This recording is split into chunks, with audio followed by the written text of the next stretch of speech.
Last class में हमने discuss किया था कि हम हर मेथड को उनकी अल्ट्रेशन मैट्रिक्स में लिख सकते हैं। अगर आप जैकोबी लगा रहे हो तो आपकी अल्ट्रेशन मैट्रिक्स बनेगी minus D inverse L plus you. D क्या आपकी डायगोनल मैट्रिक्स, एल लोअर वाले lower elements below the diagonal, you जो है आपकी upper triangular matrix above the diagonal. तो ये आपकी मैट्रिक्स बनती है इन केस ऑफ जैकोबी, और ये बनती है आपकी गॉस सीडल में minus B plus L inverse into U. और ये एसओआर में बनी थी D plus omega L inverse one minus omega D into B. तो नेक्स्ट हम डिस्कस कर रहे हैं अपनी कन्वर्जेंस की, आपका कब मेथड कन्वर्ज करेगा। जैसे हम करते थे चैप्टर 2 में, हमने क्या डिस्कस किया था, हमें फंक्शन गिवन होता था, हमने एक्स जब निकालना होता था हम कहते थे कि अगर तो एक्स मेरा ऑप्टिमल सोल्यूशन, जो मेरा सोल्यूशन है एग्जैक्ट, उसको उसके पास जा रहा है तो मतलब मेरा कन्वर्ज करा, अदरवाइज नहीं। तो अगर वो नहीं जाता था एग्जैक्ट सोल्यूशन के पास तो मेरा मेथड क्या करता था, डाइवर्जेंस। तो हम कंडीशंस किस पे चेक करते थे, अपने फंक्शन के ऊपर। हम जैसे बाइसेक्शन मेथड लगाते थे तब हम कहते थे फंक्शन मेरा कॉन्टिन्यूस होना चाहिए, और उनका प्रोडक्ट जो F A into F B that should be less than zero, मतलब फंक्शन ए और बी पे ऑपोजिट साइंस का होना चाहिए। तो सेम जब हम कन्वर्जेंस करें, कन्वर्जेंस के लिए क्योंकि हमारे पास सिस्टम ऑफ इक्वेशन है A X is equal to B, so for studying the convergence, so for the convergence we will study the iteration matrix. ठीक है, iteration matrix will depend on your method which you are applying. ठीक है, we will study the iteration matrix. ठीक है, तो कैसे आपने बनाई, एक्स के प्लस वन को आप क्या लिख सकते हो, टी इंटू एक्स के प्लस कॉन्स्टेंट। ठीक है, तो टी जो आपका आइट्रेशन मैट्रिक्स होता है इसी को हम डिस्कस करके बनाएंगे, अपनी कन्वर्जन सेट करेंगे कि अगर आपने जकोबी लगाना है तो जकोबी की आप आइट्रेशन मैट्रिक्स लगोगे, गॉस सीडल लगाना है तो गॉस सीडल, एसओआर लगाना है तो एसओआर की। तो सबसे पहले थ्योरम क्या कहती है, आपकी थ्योरम है, the proof is not in your syllabus, तो आपकी फर्स्ट थ्योरम क्या है, that a necessary and a sufficient condition, a necessary and sufficient condition, a necessary and sufficient condition for the convergence of an iterative method,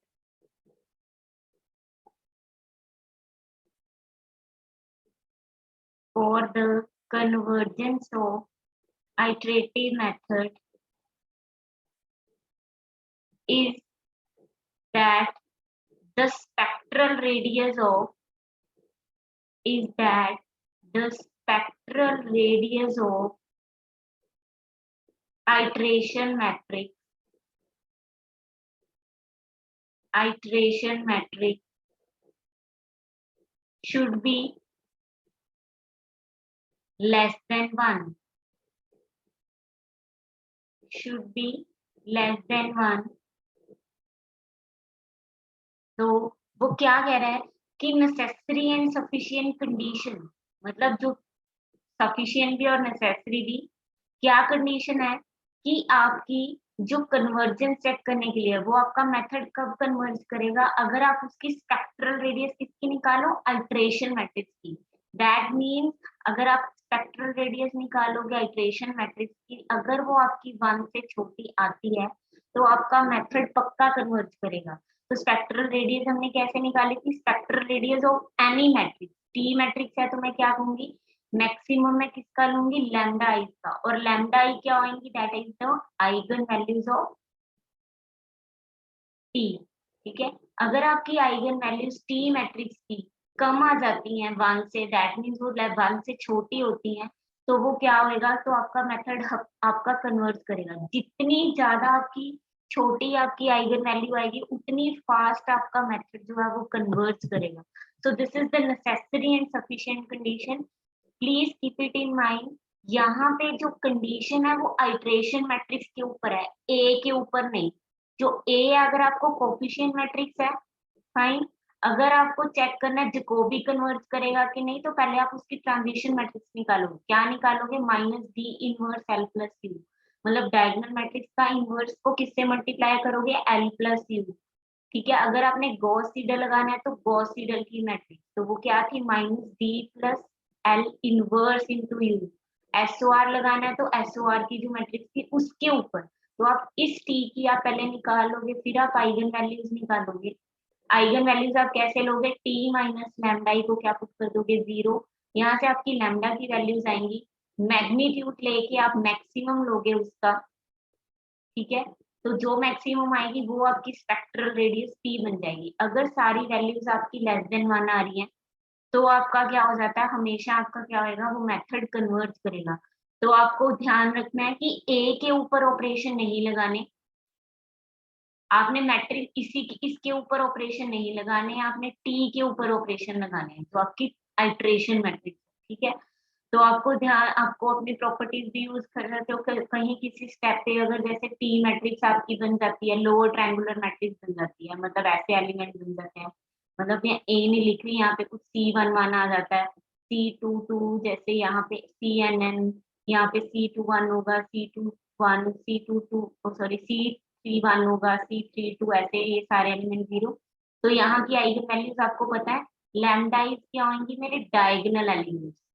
ठीक है, ये properties आप पढ़ते हो कि अगर आपकी कोई भी मैट्रिक्स लोअर है या अपर है, यहाँ पे टी जो आपने निकालना है वो ये वाले एलबीयू नहीं, इन जनरल बता रही हूँ, दिस इज इन जनरल। अगर सपोज किसी स्टेप पे आपका टी जो मैट्रिक्स है, मतलब ऐसा बन जाता है, या टी आपका अपर ट्रायंगुलर मैट्रिक्स बन जाता है कि ये सारे एलिमेंट 0, ऐसी एलिमेंट बन जाती है U11, U12, U1n, यहाँ पे ये डायगोनल एलिमेंट्स हैं, दिस इज U22, ठीक है, U23। तो इसमें भी आपके क्या होंगे, लैम्डाइज आपके क्या होंगे, डायगोनल एलिमेंट।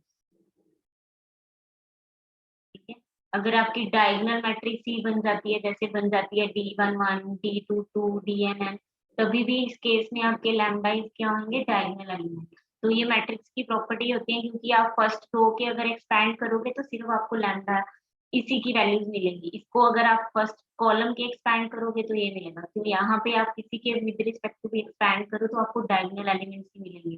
तो जो आपने ऑपरेशन लगाना है वो आपका आइट्रेशन मैट्रिक्स के ऊपर है, टी के ऊपर नहीं। ठीक है, तो ये नेसेसरी एंड सफिशिएंट कंडीशन है कि अगर आपका मेथड कन्वर्ज कर रहा है तो उसकी स्पेक्ट्रल रेडियस ट्रांजिशन मैट्रिक्स की पक्का 1 होगी। ठीक है, अगर स्पेक्ट्रल रेडियस ट्रांजिशन मैट्रिक्स की 1 है तो भी वो कन्वर्ज करेगा, मतलब this is if and only fine. तो ये आप चेक करोगे अपनी कन्वर्जेंस के लिए। नेक्स्ट एक और थ्योरम है, एक और theorem that is based on your A matrix. तो अगर आपका सिस्टम ax प्लस बी है, यहाँ पे ax plus b, ax equal to B system की बात कर रही हूँ। ठीक है, थ्योरम नेक्स्ट क्या कहती है, if a is strictly diagonally dominant, if a is strictly diagonally dominant, diagonally dominant मैं अभी बताती हूँ क्या होता है। If a is strictly diagonal dominant matrix in ax plus b, ax is equal to b, then the iterative method, then the iterative method converges for any initial approximation। यहाँ पे next पिछले वाले में और इसमें थ्योरम में क्या फर्क है कि ये जो डिस्कस हो रही है, ये यहाँ पे कन्वर्जेंस किसके बिहाफ पे डिस्कस हो रही है, ए के बिहाफ पे। ए आपकी क्या है, कोफिशिएंट मैट्रिक्स। वहां पे किसकी कन्वर्जेंस डिस्कस कर रहे थे, स्पेक्ट्रल मतलब आइट्रेशन मैट्रिक्स। ठीक है, बट यहाँ पे स्ट्रिक्टली डायगोनली डोमिनेंट एलिमेंट्स होते हैं कि आपने डायगोनल एलिमेंट्स लेने हैं और उनका मॉडुलर ए आई आई अगर आपके ग्रेटर देन 0 है फॉर ऑल आई। ठीक है, तो आप उसको डायगोनली डोमिनेंट कहोगे। इक्वालिटी भी यहाँ नहीं कंसीडर करनी, here you can not consider inequality, no, because if you we are saying this is strictly diagonally dominant, मतलब strictly means there will be only greater, that it should be greater than, it should be greater than 0। तो अगर हर diagonal element आपका sorry greater than 0 नहीं, diagonally dominant का मतलब है कि हर, अगर आपका A I I is comes out to be greater than j is equal to 1 to n and j is not equal to I aij का modulus.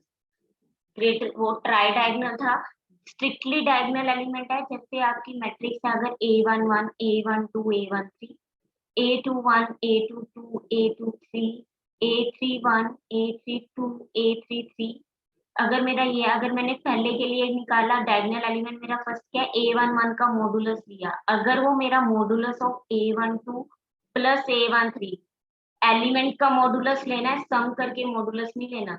a22 का modulus किससे बड़ा है, तो उसके रिमेनिंग वाले एलिमेंट है a21 a23। a33 का मॉडुलस किससे बड़ा है, a31 और a32 से। फाइन, अगर आपकी ये कंडीशन सेटिस्फाई होती है, दिस इज फॉर 3x3, अगर आपकी ये कंडीशन सेटिस्फाई होती है तो आपकी मैट्रिक्स बेसिकली क्या होती है, स्ट्रिक्टली डायगोनली डोमिनेंट। ठीक है,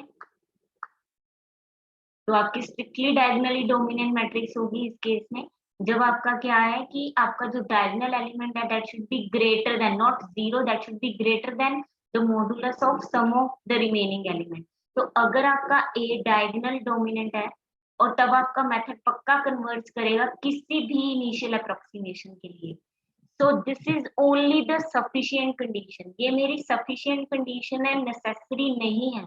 तो one remark you can say, remark on the other side you can say, what is the remark, that on the other hand if method converges, if method converges then a is no may or may not be strictly diagonal, मतलब उल्टा part हो गया। आसान उसमें क्या कहोगे कि, और you can write it as कि अगर आपका a स्ट्रिक्टली डायगोनली डोमिनेंट नहीं है, a is not strictly diagonally dominant, then method में कन्वर्ज और मे नॉट कन्वर्ज। तो आप श्योरिटी नहीं दे रहे, ठीक है, मे or may not converge. Fine, यहाँ पे पिछले में क्या आ रहा था, नेसेसरी है, यहाँ पे ये सफिशिएंट कंडीशन है कि अगर आपका ए जो है वो स्ट्रिक्टली डायगोनली डोमिनेंट है, मतलब अगर ये कंडीशन सेटिस्फाई कर रहा है, फाइन, तो पक्का ही वो कन्वर्ज करेगा। बट अगर कन्वर्ज कर, मतलब अगर आपका ए स्ट्रिक्टली डायगोनली डोमिनेंट नहीं है, स्ट्रिक्टली डायगोनली डोमिनेंट नहीं है, नहीं है, तो कर भी सकता है मे और मे नॉट कन्वर्ज। मतलब आप कह रहे हो कि अगर आपका मेथड कन्वर्ज कर रहा है तो ये जरूरी नहीं है कि वो स्ट्रिक्टली डायगोनली डोमिनेंट होगा। ठीक है, on the other hand if your method converges then A may or may not be strictly diagonally dominant. तो यहाँ पे अगर आपने किसी भी कन्वर्जेंस आपने चेक करनी है, तो अगर आपका ए आपका स्ट्रिक्टली डायगोनली डोमिनेंट, सबसे पहले आप प्रॉपर्टी क्या चेक करोगे कि आपका जो है वो स्ट्रिक्टली डायगोनली डोमिनेंट होना चाहिए। अगर वो स्ट्रिक्टली डायगोनली डोमिनेंट आ गया तो जो आपका मेथड है वो पक्का ही कन्वर्ज करेगा। बट अगर नहीं आया तो आप ये नहीं कह सकते कन्वर्ज नहीं करेगा। उस केस में आप क्या कर सकते हो, आप अपनी स्पेक्ट्रल रेडियस पे जाओगे। अगर आपने जकोबी निकालना है तो जकोबी की आइटरेशन मैट्रिक्स निकालो, उसकी आइगन वैल्यूज निकालो, फिर उसकी स्पेक्ट्रल रेडियस निकालो। अगर वो लेस देन 1 आ जाती है तो आपका हमेशा ही जो होएगा कन्वर्ज करेगा आपका वो मेथड। फाइन, नेक्स्ट जो है theorem, it is in the true in the some cases. Next theorem is your for some special cases. Next theorem क्या कह रही है कि if aij is less than equal to 0 for each I not equal to j and aii is greater than 0 and aii is greater than 0 for each I, then one and only one of the statement, then only one and only one of the statement will be true. एक मतलब दो दो one and only one of the following statement you can say कि अगर आपकी कैसी matrix है कि अगर आपकी मैट्रिक्स है जहां पे आपके जो डायगोनल एलिमेंट है वो पॉजिटिव है और बाकी सारे एलिमेंट ए आई जे हैं वो लेस देन या इक्वल टू जीरो है, तब आपका क्या होएगा, इनमें से जो आपकी कंडीशन दी गई है इनमें से आपकी एक ही कंडीशन ट्रू होगी, that the spectral radius of Gauss Seidel will be less than spectral radius of Jacobi and that will be less than 1. Fine. Second, the spectral radius of Jacobi will be greater than 1 and it will be less than the spectral radius of Gauss seidel. Third, spectral radius of आपकी Jacobi क्या होगी, spectral radius of Gauss seidel के equal होगी. Fourth, spectral radius दोनों की equal हो जाए और दोनों की क्या हो जाए 1. तो ये किन केसेस में है, जब आपका A I J less than 0 and A I greater than 0 for all I J. तो वो कह रहा है इनमें से एक ही स्टेटमेंट होगी, सारी नहीं, दीज आर नॉट इक्विवेलेंट, इनमें से एक ही स्टेटमेंट इम्प्लाई होगी. तो फर्स्ट स्टेटमेंट जो है आपको, फर्स्ट स्टेटमेंट क्या कह रही है, मेरा जो गॉस सीडल है वो जकोबी से छोटा और उनकी लेस देन 1 होगी. यहाँ से क्या इम्प्लाई कर रहा है कि आपका अगर एक मेथड कन्वर्ज हो गया तो दूसरा भी कन्वर्ज करेगा. फाइन, क्योंकि जकोबी जो है वो लेस देन 1 आ रहा है तो आपका गॉस सीडल भी पक्का कन्वर्ज करेगा. इसका मतलब अगर गॉस सीडल जकोबी कन्वर्ज कर गया तो गॉस सीडल भी कन्वर्ज करेगा. यहाँ पे जो है आपकी, अगर आपका गॉस सीडल की जो है वो 1 आ रही है और जैसे एक डाइवर्ज कर गया, अब यहाँ पे क्या है, आइट्रेशन मैट्रिक्स क्या है उसका, स्पेक्ट्रल रेडियस आइट्रेशन मैट्रिक्स का ग्रेटर देन 1 आ गया. ग्रेटर देन 1 में नेसेसरी एंड सफिशिएंट कंडीशन है तो आपका कन्वर्ज नहीं करेगा. इससे क्या हो रहा है कि अगर आपका एक मेथड डाइवर्ज कर रहा है तो दूसरा भी करेगा. तीसरा क्या है कि यहाँ पे दोनों इक्वल हैं और यहाँ पे दोनों इक्वल टू 1 है. So we can say so for the special cases by above theorem, special cases मतलब जहाँ पे आपका A I J less than 0 है. सबके लिए नहीं कर देना कि अगर आपका जकोबी का आ गया कि तो आपका जकोबी का निकाल लिया तो हाँ पक्का हो गया कि उसके लिए भी नहीं कन्वर्ट करेगा, बट ये सम केसेस के लिए है. तो पहला क्या इंप्लाई कर रहा है, first implies when one method converges, then when one method converges then other will also converge, other will also converge, and Gauss seidel will converge faster than, Gauss seidel will converge faster than Jacobi.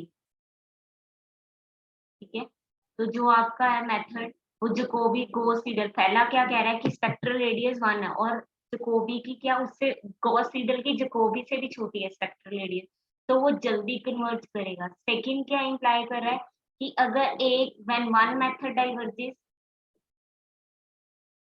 implies both diverges. ठीक है, यहाँ पे one method converges, the other will also converge, that means both will converge. Fine. So this is in some cases. Next, जैसे हमने error bounds की थी हम निकालेंगे उसी की भी एरर बाउंड जो आपकी मैट्रिक्स की है. आपको याद होगा मैंने आपको कहा था ये जो आइट्रेशन मैट्रिक्स जो हमने मेथड की है they are same as your fixed point method. तो एरर बाउंड्स आपकी क्या है, आपको याद होगा हमने फिक्स्ड पॉइंट के लिए किया था कि x माइनस, मैं जब मेरा फिक्स्ड पॉइंट होता था p माइनस पी के, मैं कहती थी that should B less than equal to lambda raised to the power k p minus p naught, p minus p naught minus p, जो p आप लेके चलते थे initial approximation p kth approximation पे और k आपकी मैक्सिमम वैल्यू होती थी. सेम जो है आपकी एरर बाउंड जो है इस केस में भी है.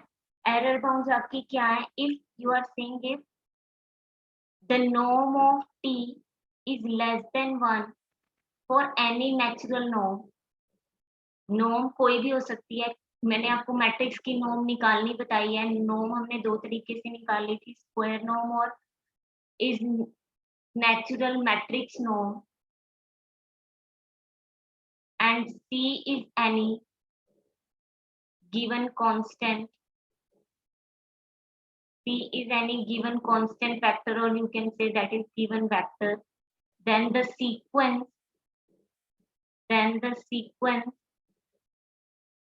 कौन सी सीक्वेंस निकालते हैं हम यहाँ पे x के, यहाँ पे जो आपका x है वो वेरी कहाँ कर, x is belonging to your defined by, x आपको किसको बिलोंग कर रहा है, आपका Rn को, x k प्लस 1 आप कैसे डिफाइन कर रहे हो, that is equal to your t x k plus your c factor. Then for any x naught, जो आप इनिशियल वेक्टर लेके चल रहे हो, x नॉट का भी आपका किसको बिलोंग कर रहा है, Rn को। Then the following error bound fold,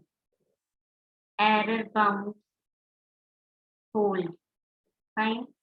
first आपकी यही थी, जैसे आपने उसमें किया था फिक्स पॉइंट में हमने किया था p माइनस पी के, तो यहाँ पे क्योंकि हमारा Rn को बिलोंग कर रहा है, x जो है वो मेरा Rn को बिलोंग कर रहा है, मतलब किस तरह का x, मेरा x1 x2 xn तरह का। तो यहाँ पे हम नॉर्म की बात कर रहे हैं, तो आपका x माइनस एक्स के, वहां पे हम नीचे इसलिए लिख देते थे कि p मेरा सिंगल ही पॉइंट होता था, बट यहाँ पे x जो है वो मेरा वेक्टर है, इसीलिए मैं ऊपर लिख रही हूँ, that should be less than equal to norm of p times k into norm of x initial minus x. If you compare it with your this, same ही है फिक्स पॉइंट के लिए। सेकंड भी हमने किया था, दैट हम क्या कहते थे, p माइनस पी के 1 माइनस लैम्डा करके भी किया था, तो the same is x minus x के is also less than equal to norm of p k by 1 minus norm t, and this is x1 minus x not. x1 आपकी क्या होती थी, फर्स्ट अप्रोक्सीमेशन, x नॉट आपकी initial approximation. So these no bounds hold for your iteration method, ठीक है। एक one more की point, कि अगर आपकी जो A मैट्रिक्स है, A मैट्रिक्स अगर आपकी सिमेट्रिक है, पॉजिटिव डेफिनेट है, तो आप A को इस तरह से भी लिख सकते हो, A is equal to D plus L plus U लिखते हैं ना, so that can be written as A is equal to D plus L transpose. L transpose क्या होगा, यू का, क्यों आपकी जो है मैट्रिक्स क्या सिमेट्रिक है, that means A is equal to A transpose है, और इस केस में जो आपका D प्लस एल भी आएगा, that will also be a non singular. Non singular का मतलब उसका डिटर्मिनेंट क्या रहा होगा, आपका नॉन जीरो। अगर आप ए को ऐसे लिख, ए आपकी सिमेट्रिक मैट्रिक्स है और ए को आप ऐसे लिख सकते हो, D plus L plus U, then it can be written as A equal to D L plus L transpose, तो डी प्लस एल भी आपका नॉन सिंगुलर होगा। तो हम एग्जाम्पल देखते हैं, ठीक है, that will be more clear, कि हमने चेक करना है कन्वर्ज करेगा कि नहीं। आपका सिस्टम आपको दिया हुआ है, you have to consider the system 2x1 plus 3x2 plus x3 equal to -1, 3x1 plus 2x2 plus 2x3 equal to 1, x1 plus 2x2 plus 2x3 equal to your 1, and firstly you have to check A is strictly diagonally dominant or not. A is strictly diagonally dominant, you have to check.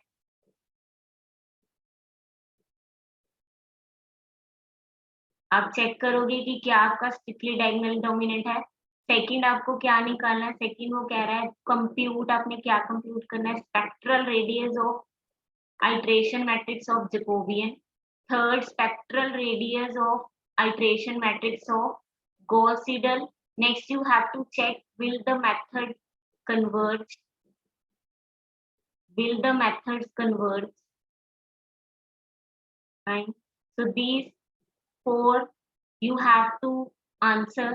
तो firstly हम क्या कर रहे हैं कि check करना है मेरी जो मैट्रिक्स है, जो मैं अपनी मैट्रिक्स बना रही हूँ सोल्यूशन के लिए, मेरी मैट्रिक्स क्या, ए मेरी मैट्रिक्स है, ए मेरी मैट्रिक्स क्या बनेगी, कोएफिशिएंट की मैट्रिक्स क्या होगी, 2 3 1 3 2 2 1 2 2, मैट्रिक्स ही मेरी बन गई। तो सबसे पहले कोई भी मेथड आपने चेक करना है कन्वर्ज करता है या नहीं। तो सबसे पहला आपका स्टेप है, आप चेक करो कि आपकी जो कोफिशिएंट मैट्रिक्स है वो स्ट्रिक्टली डायगोनली डोमिनेंट है। अगर तो स्ट्रिक्टली डायगोनली डोमिनेंट है देन यू आर डन, तो आपका मेथड पक्का ही कन्वर्ज करेगा। बट अगर नॉट स्ट्रिक्टली डायगोनली डोमिनेंट तो आप ये नहीं कह सकते कि डाइवर्ज करेगा, नो यू कैन नॉट से, क्योंकि अगर स्ट्रिक्टली डायगोनली डोमिनेंट नहीं है तो हो सकता है कन्वर्ज करे, हो सकता है ना करे, ठीक है, पॉसिबिलिटी नहीं है। उस केस में सेकंड पे आप जाओगे, आप स्पेक्ट्रल रेडियस किसकी निकालोगे, ट्रांजिशन अपनी आइट्रेशन मैट्रिक्स की। अगर जकोबी के लिए निकालनी है तो जकोबी की, एसओआर के लिए निकालनी है तो एसओआर की, गॉस सीडल के लिए निकालनी है तो गॉस सीडल, ठीक है। तो सबसे पहले हमने आइट्रेशन फर्स्ट पार्ट हमने क्या करना है कि हमने चेक करना है, हमने क्या करना है, ए वन वन मेरा कितना है, 2 मॉडुलस लेना है, ठीक है। और A one two plus A13 modulus ले लिया, कितना आया 3+1, that is coming out to be your 4। So here your 2 is not greater than 4।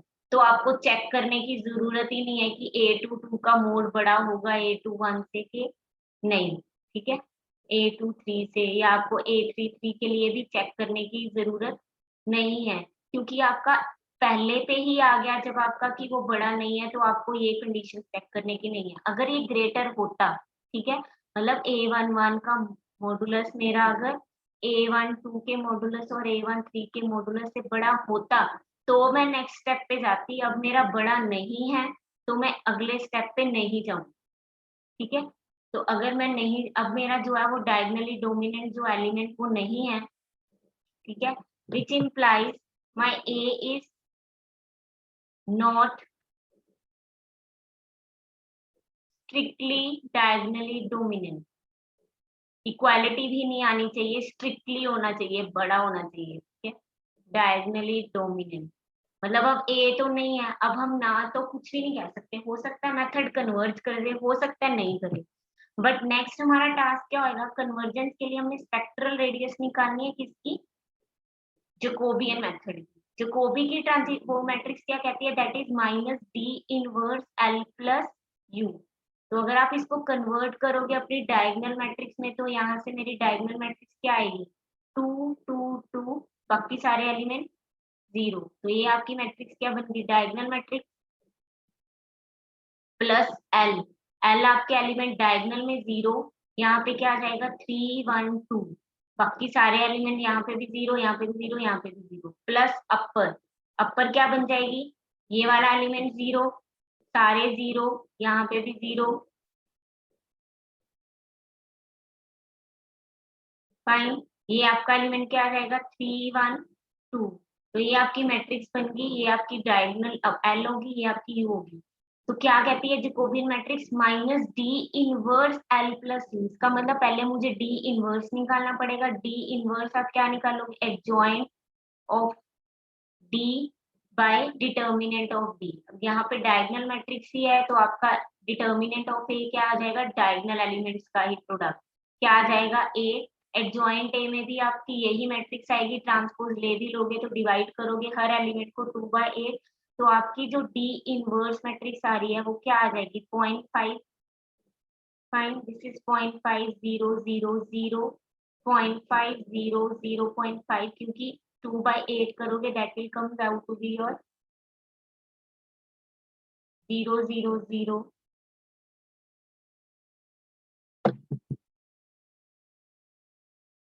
Next, अब आपने क्या करना है, L plus U, lower plus upper का करोगे तो डायगोनल एलिमेंट तो मेरे 0 ही रहेंगे, लोअर में मेरे लोअर वाले एलिमेंट आ जाएंगे 3 1 2, और यहाँ पे मेरे एलिमेंट क्या आ जाएंगे 3 1 2।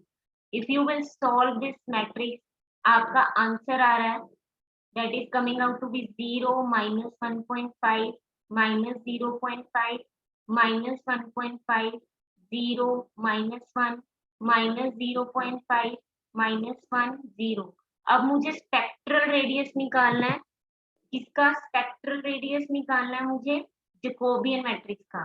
जकोबियन मैट्रिक्स का स्पेक्ट्रल रेडियस क्या होगा, maximum of lambda eyes of TJ. मतलब मुझे क्या निकालना पड़ेगा, टीजे माइनस लैम्डा आई करना पड़ेगा, उसको इक्वेट करना पड़ेगा 0। तो अगर आप इसको सॉल्व करोगे लैम्डा सब्ट्रैक्ट करके तो आपकी जो वैल्यूज आ रही है आइगन वैल्यूज तो आपकी आइगन वैल्यूज आ रही है -2.505 6555, that is 0 point, next is 45559, and this is 1.60096. तो मैक्सिमम ऑफ लैम्डा आई मेरा क्या आ रहा है? मैक्सिमम ऑफ लैम्डा आई मैंने मैक्सिमम ऑफ किसका लिया? मॉडुलस लेना होता है, -2.05655 modulus 0.45559 and this is 1.60096. तो यहाँ पे जो आपकी आ रही है वो कितनी आ रही है? That is 2 point, negative positive हो जाएगा ना, 2.05655, क्योंकि आपने absolute, that is coming out to be greater than 1। अब यहाँ से ना आप कह देना कि ग्रेटर देन 1 आ गया तो डाइवर्ज करेगा, वो स्पेशल केस के लिए था कि जब आपके एलिमेंट सारे लेस देन 0 थे। थर्ड आपने क्या निकालना है? Third you have to check spectral radius of Gauss Seidel. Gauss Seidel के लिए स्पेक्ट्रल रेडियस जो आपकी मैट्रिक्स बन रही है, जो आपकी टी जी मैट्रिक्स बन रही है, आप निकाल लोगे, वो आपकी क्या होगी? -D+L inverse into you. so this is coming out to be your matrix 0 0 0, this is coming out to be -1.5 2.25 and this is coming out to be your -1.5, this is -0.5 -0.25, this is 0.5. so if you will now spectral radius के लिए आपको क्या चाहिए? spectral radius के लिए आपको lambda इस किसकी चाहिए? इसकी। तो आप क्या निकालोगे यहाँ से? you will calculate Tg minus lambda I equal to 0। तो सॉल्व करोगे तो आपकी लैम्डा की वैल्यू जो आ रही है, आपकी लैम्डा की वैल्यू आ रही है 0, 2.443, 0.307। फाइन, ये आपकी वैल्यूज आ रही है। तो इनमें से मैक्सिमम मैं लूंगी। मैंने स्पेक्ट्रल रेडियस के लिए क्या लेना है? स्पेक्ट्रल रेडियस ऑफ Tg मेरा क्या आएगा? मैक्सिमम ऑफ लैम्डा आई। ठीक है, मैक्सिमम ऑफ लैम्डा आई में से मैक्सिमम मॉडुलस लेके कौन है? 2.443। अब यहाँ से भी आपका जो है वो ग्रेटर देन 1 आ रहा है, spectral radius of Tg greater than 1 and you have done A. अब आपका स्ट्रिक्टली डायगोनली डोमिनेंट नहीं था तो आप कुछ नहीं कह सकते थे मेथड कन्वर्ज करेगा कि नहीं। अब यहाँ पे आपका गॉस सीडल की भी जो स्पेक्ट्रल रेडियस आ रही है और गॉस जकोबी की भी जो आपकी स्पेक्ट्रल रेडियस आ रही है वो 1 से बड़े आ रही है, which means the methods will not converge. The methods will not converge as your spectral radius of iteration matrix is greater than 1. Clear है ये point? Yes, ma'am. Fine. तो जो हमने स्टार्टिंग में गॉस जकोबी और गॉस सीडल की example करी थी, आप उसके लिए भी चेक कर सकते हो वो मेथड हमारा क्यों कन्वर्ज हो रहा था। अगर आपको याद होगा हमने एग्जांपल क्या कंसीडर करी थी? We have considered example 20x1 plus x2 minus x2x3 is equal to 17 and this was your 3x1 plus 20x2 minus x3, यहाँ पे आपका कितना था? -18 and this was your 2x1 minus 3x2 plus 20x3 आपका कितना था? 25। तो यहाँ से अगर आप अपनी A मैट्रिक्स बनाओगे, A मैट्रिक्स आपकी मैट्रिक्स क्या बनेगी? This is your 2 1 minus 2, sorry 21 minus 2, 3 20 minus 1, this is 2 minus 3 20।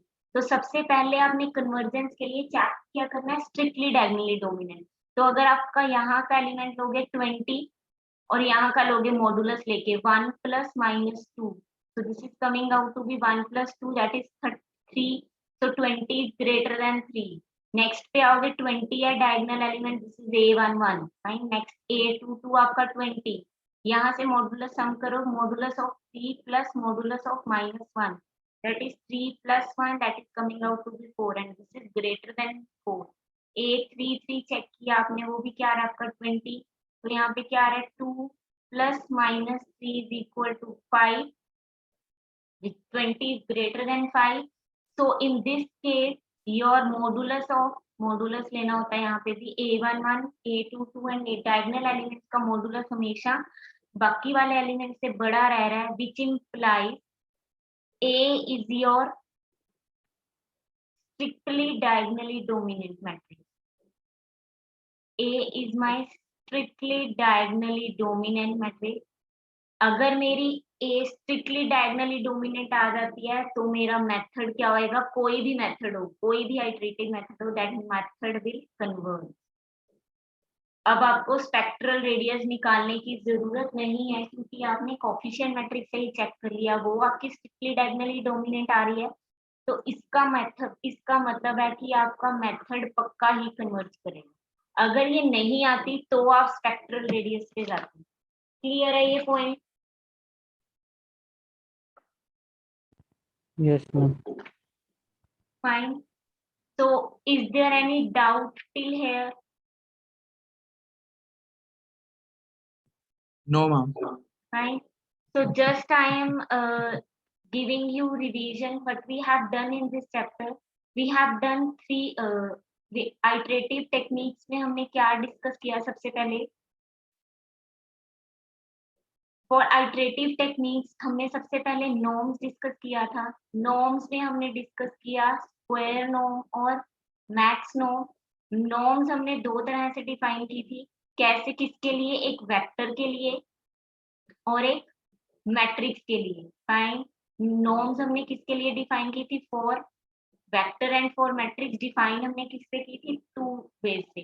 Vector के लिए अगर यहाँ पे क्यों हम डिफाइन करें, क्योंकि यहाँ पे x जो है वो मेरा n डायमेंशनल है, x1 x2 xn है। फाइन। तो यहाँ पे अगर आपका ये है तो L2 नॉर्म और यहाँ पे मैक्सिमम नॉर्म। L2 नॉर्म क्या कहती है? Summation i is equal to 1 to n। हर आइटम का स्क्वायर करते जाओ, फिर उसकी पावर सम करके हाफ ले दो तो वो आपकी क्या हो जाती है? Square norm. मैक्स नॉर्म क्या कहती है कि हर आइटम का मॉडुलस लेते जाओ और उसमें से मैक्सिमम ले लो, तो वो मेरी वेक्टर्स की क्या बन जाती है? Max norm. सेम आपने मैट्रिक्स के लिए डिफाइन किया। कोई भी अगर आपकी मैट्रिक्स है, स्क्वायर नॉर्म हमने कैसे डिफाइन की थी? Spectral radius of A transpose into A, यही की थी ना, उसकी पावर हाफ। थ्योरम करी थी, ठीक है। यहाँ से हमने क्या डिस्कस किया था? मैक्सिमम ऑफ आई आप निकालते थे 1 से लेके n तक, ठीक है। यहाँ पे क्या एलिमेंट करते थे? समेशन ऑफ ए आई जे। हर रो का सम करते थे मॉडुलस लेके, जिसका, और मॉडुलस लेके सम करते थे, जिसका मैक्सिमम आ रहा रहता था उसके लिए ले लेते थे मैट्रिक्स के लिए। तो ये नॉर्म हमने डिस्कस करी थी मैट्रिक्स के लिए। तो उसके बाद हमने स्पेक्ट्रल रेडियस डिस्कस करी थी। फिर हमने क्या शुरू किया? अपना आइटरेटिव टेक्निक, ठीक है। आइटरेटिव टेक्निक्स में हमने क्या किया? हमने तीन टेक्निक्स डिस्कस करी। One is your Jacobi, one is your Gauss Seidel and one you have discussed your SOR. Fine. Jacobi में क्या था? अपने मैट्रिक्स डिस्कस करी कि हमारा क्या था? एक्स के प्लस 1 जो होता था, आई के लिए डिस्कस करी होती थी, तो क्या हो जाता था? बी आई माइनस, सारा ही माइनस हो जाता था 1 by A I I. B I minus J is equal to 1 to n A I J X J के, पुरानी सारी सब्ट्रैक्ट हो जाती थी और यहाँ पे J is not equal to I.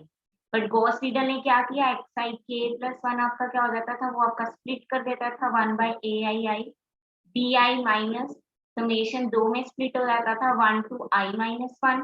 I minus 1 अगर आई एफ क्वांटिटी के लिए निकाल रहे हो, क्योंकि उसके लिए आपकी अपडेटेड आ चुकी है तो आप अपडेटेड यूज कर लेते थे, और आई प्लस 1 के लिए आपकी पुरानी ही चलती थी क्योंकि आपके पास नई नहीं आई थी, ठीक है। तो this is your Gauss Seidel. SOR में हमने क्या डिस्कस किया? एसओआर में हमने डिस्कस किया कि हम इस फॉर्मूला को मॉडिफाई कर सकते हैं, that is 1 minus omega X I के। यहाँ पे एक्स आई के प्लस 1 क्या था?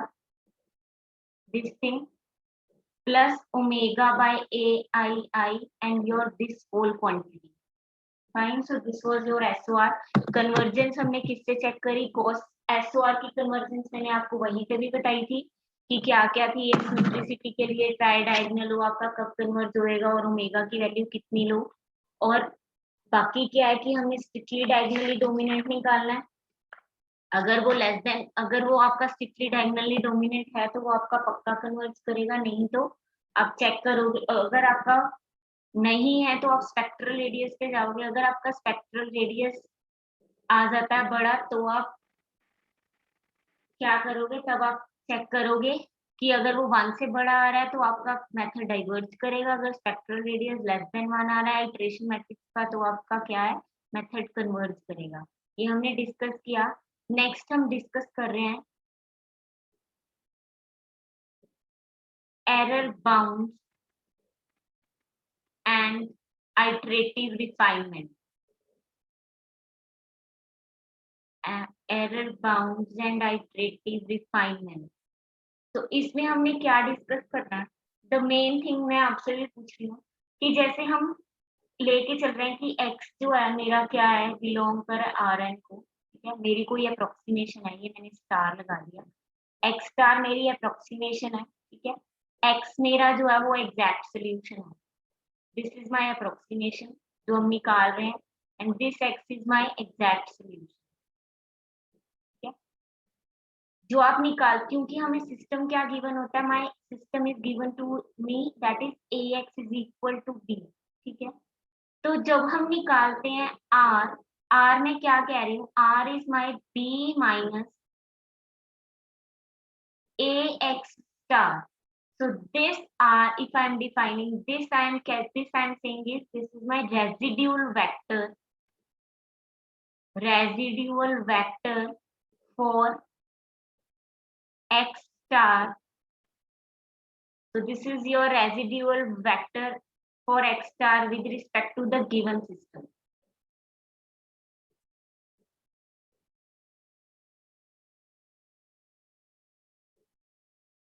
तो अब यहाँ पे हम क्या कह रहे हैं कि मेरा सिस्टम है ax is equal to b।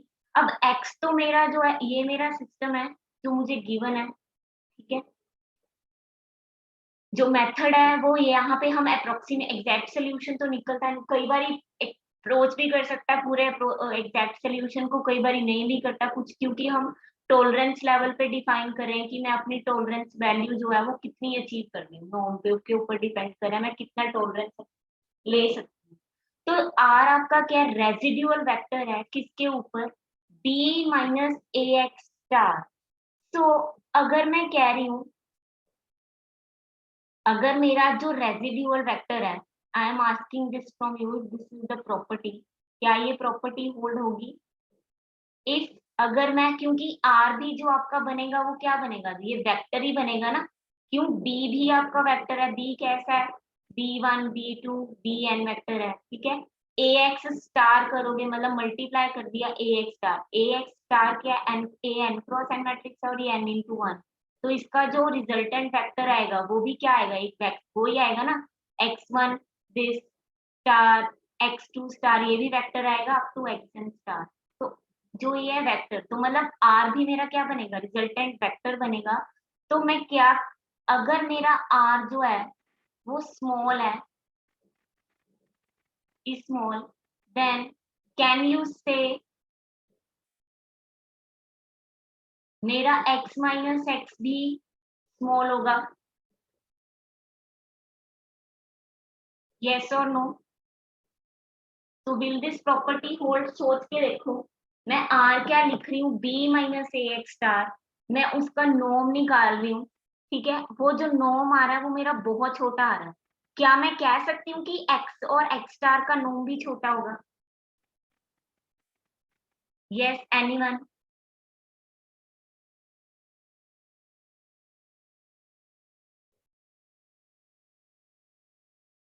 Rudransh, yes ma'am। होगा छोटा, हाँ मेरे ख्याल से तो नहीं होगा। so yes this property is not hold, not in general, हमेशा नहीं होता। For example if you consider a case, if you are considering a case कि आपका A X equal to B system है, जहां पे आपका ए मैट्रिक्स आपको गिवन है 1 2 1.0001 and this is 2 x1 x2 given to you, and this right hand side is your 3 and 3.0001. so अगर आप इसमें चेक करो, it has unique solution. इसका यूनिक सोल्यूशन क्या है कि x आपका क्या है 1,1 ट्रांसपोज, ठीक है, जो आपका x है वो 1,1 है.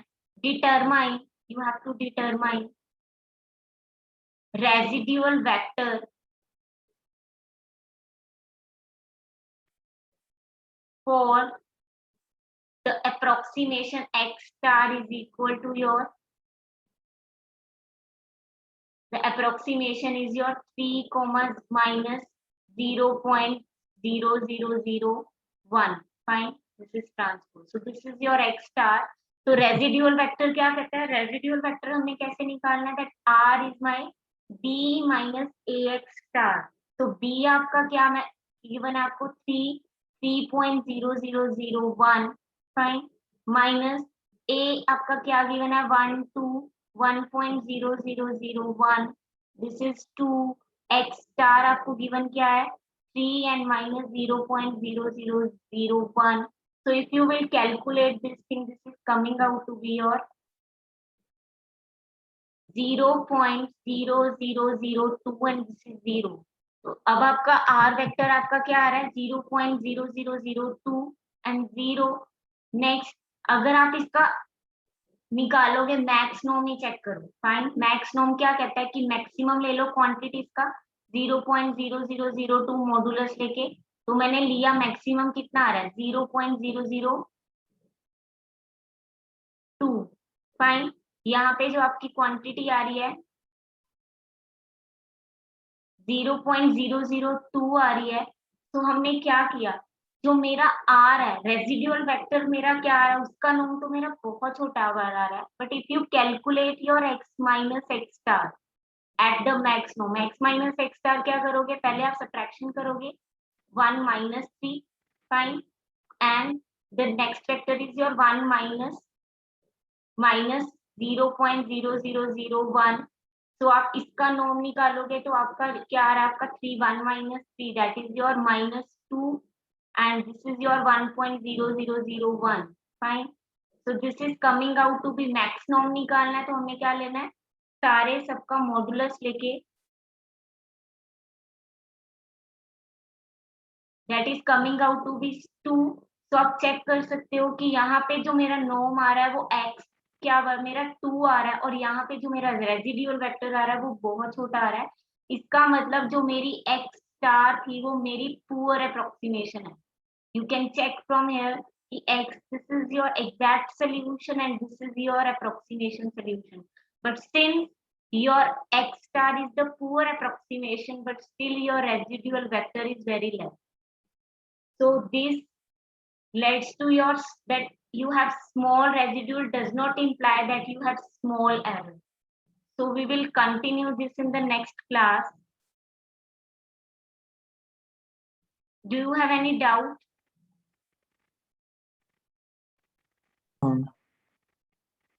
Okay, thank you.